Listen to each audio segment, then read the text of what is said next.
in college, I started an exotic car rental company. And, you see so much on YouTube about people renting cars out on Turo and doing all these other things to try to make their car payments and stuff like that. But in 2006, when I was after my sophomore year at Georgia Tech, that was a time when you could still get stated income loans for exotic cars. So as a 20-year-old, you just fill out the application and tell them what you thought you were going to make, and they would approve stuff. And so I bought my first Lamborghini at 20 years old. I didn't have enough money to make the first payment and immediately started a rental car company. And with that, the same issue was true. You couldn't tell if you were actually making money really until you sold the car. You could generate revenue, you could get the cars out and make money, but you didn't know when they were going to break catastrophically. You didn't know how much they were going to depreciate. And so you knew, what you had to make all your payments and pay all your bills each month, but you never really knew how profitable the business was, at least until tax time, and a lot of times until you actually disposed of the vehicle. How much was the Lambo? I think it was $124,000. What did you say you were making on the stated income loan? Oh, probably 200. And, it wasn't long before I was probably generating about that much revenue off the business. And so it was, pro forma income, I now know to say.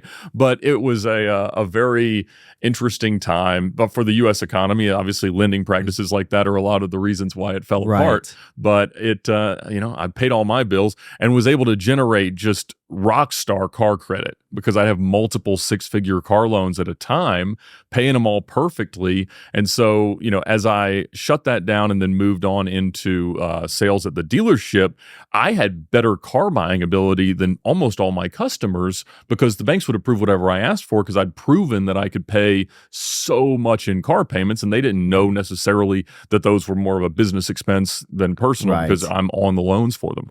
How was the rental car business? At the time, it was really, really good. And that is because, in 06 to 08, when the market was really blowing up, everybody wanted the latest, greatest, newest things. The depreciation and maintenance costs were really on the rise. And so people were using it as a very viable ownership replacement concept, and those customers were amazing. They took really good care of the cars. They came back a lot. Very different than when I'd rent them for rap videos or people that were from out of town traveling and just want to go blast through the mountains and stuff like that. And we did that, but I was really much more dependent and much more focused on those ownership replacement clients that were going to be longer term, much more significant relationships. The problem was, as the economy fell apart and depreciation just wiped everything out, generally anybody that cared about having a car was able to buy one for pennies on the dollar. And so those customers went away, and it was just the people that mistreated stuff. And so around 2010, I ended up selling off the cars and selling the customer base kind of as a mailing list to a company that wanted to expand from Florida into the Atlanta market. And that's kind of how that ended. And at the time, I was kind of being courted to go sell cars at Ferrari of Atlanta and Lamborghini Atlanta and stuff like that. How much did you sell the business for? How much is something like that worth? Less than $100,000. It was not, I guess there's always this thought that the cars were obviously separate from that. And there was honestly not that much equity left in the cars because we put so many miles on them and stuff like that. And so it made me hyper conscious of the cost of utilization in a lot of these cars. And it took a while, to be honest, for the joy of it to return. Not that I didn't love the cars, but I would think, because I was pricing this to customers, well, if I drive this 25 miles to and then from dinner and we go do something else, I know exactly how much that cost. It cost me $5.72 a mile to operate one of these cars, all in with gas, insurance, interest, cost of money, everything that it was. And I was like, man, I don't know that I'm going to get that much joy out of it. Now, I've been able to reframe that and had a much different approach, obviously, to buying the cars that I truly want to own personally versus what's the best for the rental fleet. But sometimes when you go pro in whatever your hobby or your passion is, you learn a different perspective on how to treat it as a business person rather than an enthusiast, and it can change the way that you love it. Now, why did you decide to do a rental car business in the first place? What started that? Well, I'd become obsessed with exotic cars. Even back then, you think up until that point in 2006, the total production of interesting cars from our favorite, Italian and British automakers was nearly nothing relative to what they've built since then. And so you never saw them. But I was, I'd read DuPont Registry and watch MTV Cribs and, Top Gear and everything else that was available to consume, to learn from, beyond just reading the magazines that you'd always see. And so I became obsessed with the idea of the cars. And I was like, how do you get to be around these cars? How do you get to use them whenever you want? And that was sort of the way that I found. And so at the time, the idea of an exotic car rental company was not common at all. And I had learned a little bit from the guys at Gotham Dream Cars, Noah and then Rob, who had started it. And I'd actually helped them locate the Gallardo that they bought because we had some mutual friends and I knew they were in the market, and you always wanted to find a higher mileage, more depreciated one for them to use. And so I'd learned some. There was one in Vegas. There was Budget in Beverly Hills, had a couple of Ferraris. And so it wasn't nearly as built out from a business perspective as the concept is today. And interestingly, today, it's a total train wreck because everybody's figured out that the easiest thing to do is steal a rental car, because all you have to do is take it to another county or another state and the cops don't even care about getting it back. And so we deal with a lot of that on VINWiki of people and that. What about the liability of running an exotic rental car business? Would people ever try to steal your vehicles, or what if they ever crashed a car? Oh, they did. Yes. I mean, it's one of those things you have to emotionally prepare yourself every time the car leaves for it to come back broken on a tow truck. And I mean, at the time they weren't as reliable as they are today. So you had faster clutch wear and things like that. And so, yeah, I had them crashed, I had them stolen. And fortunately, it ended up okay. It was in many ways the recognition of the risks that I was taking in that regard that started to sour my perspective on the business. And so look for other ways to make money where other people were taking the risk for a little while. Did you get pretty good at gauging people? Like when they walked in, you're like, okay, I'm not going to rent to you just because I think you're going to crash this car. Well, certainly. And as you talk to them on the phone, especially because they're usually internet leads and stuff like that, even at that point, because I didn't have the money to have a proper storefront where you could just walk in and rent something. I was delivering these cars from a very small warehouse.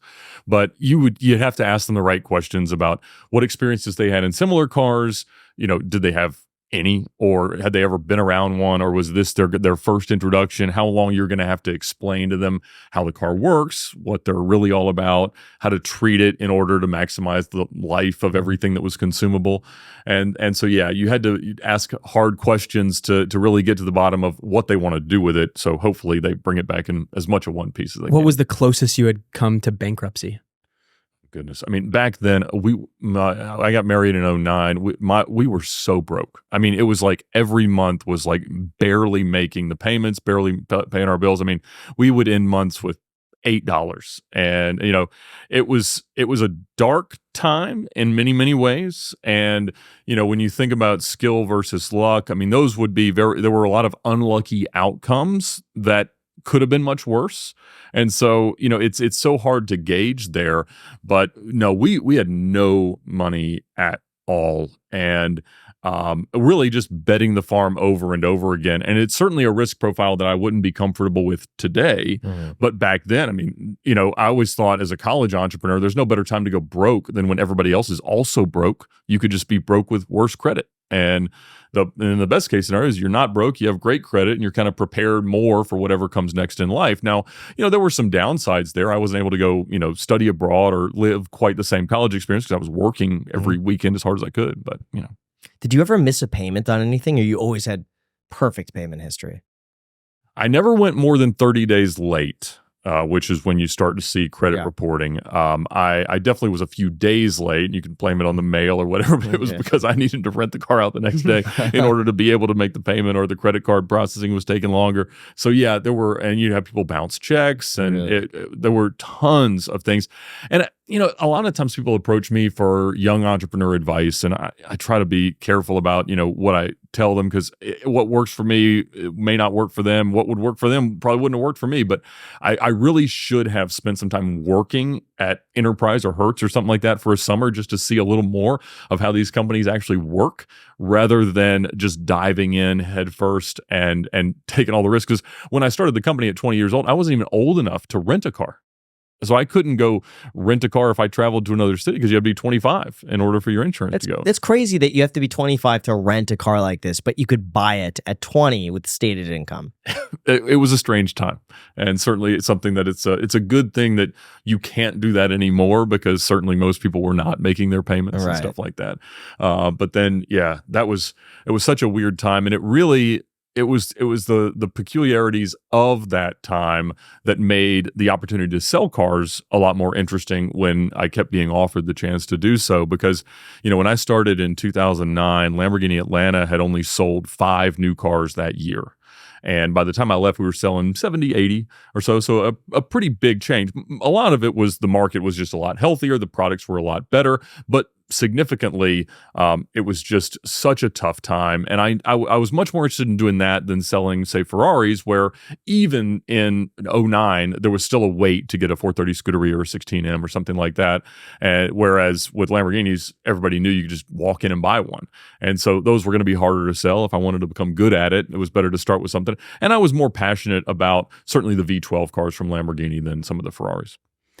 I want to get into the selling Lambos, but before we get into that, I was curious, what stands out to you as the craziest exotic car rental story? So the week I got married, I had rented out to actually a former Atlanta police officer, my Gallardo and a Ferrari 612 Scaglietti that I had in the rental fleet. And he and his friend were going to be driving around, and I had told him, like, hey, by Wednesday, they'd rent it over the weekend. I said, if you want to extend it for a day or two, that's fine. But by Wednesday, the cars have to be back. And every day he would show up, and even though the original payments, we always wanted them to be on credit cards, but he kept bringing cash to continue. And that was okay because I had, a security deposit and stuff like that. And on Wednesday, he stopped answering the phone. And I'm like calling him every few hours, like, where are the cars? I'm tracking them. And the Gallardo had... the tracker had stopped in Midtown Atlanta. And so I went there, and it was at a body shop, and the whole front was knocked off of it.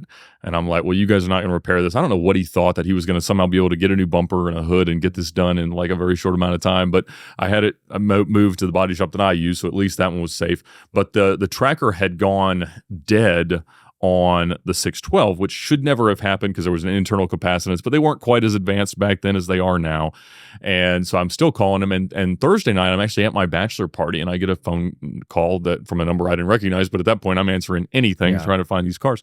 And it was this woman, and she said that her husband had bought my car from my employee that day, and they had paid like a BMW 750 and $15,000 in cash, and he was going to take payments for the rest of it. And I'm like, man, that's everything about that is just wrong, false, and impossible. And she's like, well, we've got your car and we want our stuff back and we want to undo this deal. I said, well, I definitely know we're going to undo whatever deal you think happened because it wasn't a real deal that anybody had the opportunity to make. And she's like, well, I'm a lawyer and possession's 9/10 of the law. And I'm like, no, you're not. And that's absolutely not true. It's a rental car. Possession is 0/10 of ownership. Like, that's not how it works. And so she's like, well, he's your employee. I said, no, he's a customer, and I've got his driver's license right here. And so we went back and forth, and ultimately they didn't want to give it back because I couldn't find the renter because he had all their stuff, and they're hiding the car around town, and occasionally the tracker would blip or somebody would spot it. But again, the problem with the rental car industry is whenever it was rented in one county, but there was a problem in another county, it's not like proper theft. It's theft by conversion, not grand theft auto. And so the cops are useless to help get it back. They're like, this is really a civil dispute. They were allowed to use your car. They're just using it in a different or longer way than you had intended for them to. And so it was such a nightmare. And I ended up, the day of my wedding, I had no idea where the car was or how we were going to get it back. I knew that I had insurance, but the thing about exotic car rental insurance is it was one of the hardest policies in the world to get. But if you ever file a claim, they'll non-renew you.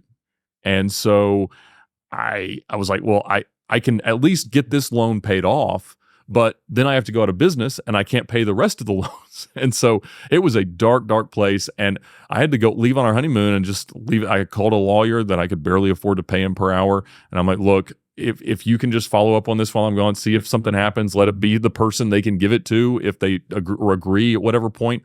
And I just had to, turn it off and forget about it. And a few days after we got back from the honeymoon, I finally got in touch with the customer who helped me get in touch with the guy who had bought it. The only thing he knew about this guy that he had sold my car to was that his name was Lucky. And Lucky wanted $5,000 for me to return it. And I didn't have $5,000. And I asked the cops that I'd been talking to, like, what should I do? And they go, ask Lucky if he'll take a check. And I said, I don't feel I should remind you, Mr. Officer, that it's a felony to bounce a check knowing that it's not going to clear. He's like, I don't worry about it. It'll be fine. I'm like, yeah, maybe you can text me that. And so Lucky was happy to take a check. I gave it, signed it in Mickey Mouse or whatever. And he took it right to the bank. The car was so dead at that point that I had to have it towed. So I was actually, I sat in the lot with him for a while. He had this old Maserati Quattroporte that had been painted like seafoam green. The paint was falling off of it. He was asking me for body shop advice and whatever. And I was just like smiling, trying to get my car loaded up. And so we finally got it back. He got so mad at me, threatened to kill me over the bounce check. And I'm like, dude, that was an extortion payment for the return of stolen property. Like, I am under no obligation to perform here. So have a nice life. And he never came back to kill me. So that was nice. But yeah. Why is it such a bad business today? You mentioned that earlier, that the car rental business is just, it doesn't work. Why is that? Because now they know that if they just take them across state lines, they can swap the VINs, wrap them, they can get fake titles. There's a whole community around stealing all sorts of cars. They're on Facebook. It's a pretty entertaining thing to watch. But so with VINWiki, the way that we're tracking vehicles, and the fact that I am pretty familiar with most of the people that are actively in the exotic car rental industry, there have been a few times over the years where we've been tasked to help people find these missing rental cars. And so I had done some consulting work with a company in Nashville about how to set things up, what kind of cars to target. I'd sold them some cars while I worked at the dealership, and we were trying to, talk through some ideas that they had about expansion and more business, and they started to rent out a lot of people's cars that they didn't own. And that's where the wheels really start to fall off, because there's just not enough profit in the business model for the owner to make some money and then the rental car company to make some money and other marketing costs and stuff like that. And so they had a Huracan that this guy had rented, and he was blasting from Nashville towards Atlanta. And so my friend called me at like 3:00 in the morning on the 4th of July, 2017, I think it was. And he said that he saw that this car was being stolen and asked me to go get it. And I'm like, I'm not a repo man. I don't work for your company. I'm in no standing to go take this car from whatever villain now has it. Yeah. And they had learned at that point that they'd gotten fake insurance documents, a fake driver's license, and those have gotten so good that it can be hard to tell. And so ultimately, I chased the car around. I gave him a glimpse file on my phone so he could see where my phone was, and then he could look at that and his tracker to tell how close I was getting and stuff like that. And so I chased it all around Atlanta for like 2 or 3 hours, and ended up, it showed up at a shop right next to the body shop that I tended to use.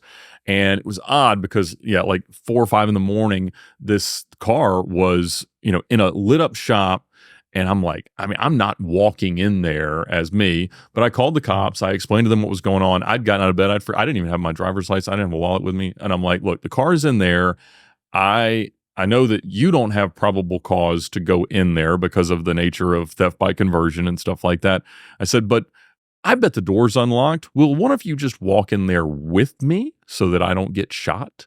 And they did. And we walked in there, and they pulled out the trunk liner. They were pulling out wires, cutting things out, all this stuff, trying to find the tracker so that they could then wrap the car, swap the VIN, and then try to sell it to whomever wanted to just drive it, I guess, until the registration expired. And I convinced them that they were in trouble, even though they really weren't. And they gave me the car back, and I kept it overnight and then got it back to the guys in Nashville. So they're not technically in trouble because you have to pay for your own lawyer to then be able to prove that, and they can delay the court case month after month after month and just bleed you dry. Well, even then, they would just have to pay for the extended rental and the extra miles. Like, they had permission to use the car. But isn't there in the contract, it's like, okay, you have to return it by this. It reminds me of almost squatters' rights, but for cars. In a way, yes. And like squatter cases, they're a nightmare because, like, if somebody was allowed in, you making them leave can be a very, very complicated thing. And so it's something that you could probably try to criminally prosecute, more so if for a fraud case. And that's what these are also, because there's misrepresentation. And so that's where you do get some legs. But at the end of the day, these guys are just so happy to have their cars back that they, they're just they just move They're not on in most pursuing cases that, because yeah. you're trying to get blood from a rock. It's just you don't really even know where these people are or what they're going to do. And so after we made the video about recovering that car, I got within a week 100 calls of people that were missing cars in this exact circumstance. And so we started a WhatsApp chat, and every single day somebody does this to one of the rental car companies in at least the Southeast in California. Could you walk me through how someone is able to steal a car and make it legal and He resell wants it? to be able to do I'm this. so Is it- curious how this is works. what it is. He's So like Walk us bought through, like step by step, like what Sure. they do. Well, so there are several cases where, like I bought a Diablo Roadster at one point, and I bought it with no VINs and no title. And this car had been a rental car. It had actually been stolen, taken to Hawaii, repainted. They had figured out some way to get a title. There's a lot of different loopholes in different states about how you can get a bonded title or a mechanics lien title or a court issued title. And if there's not like a perfectly accessible police report or record of the car being stolen, a lot of times the people that issue those titles don't know.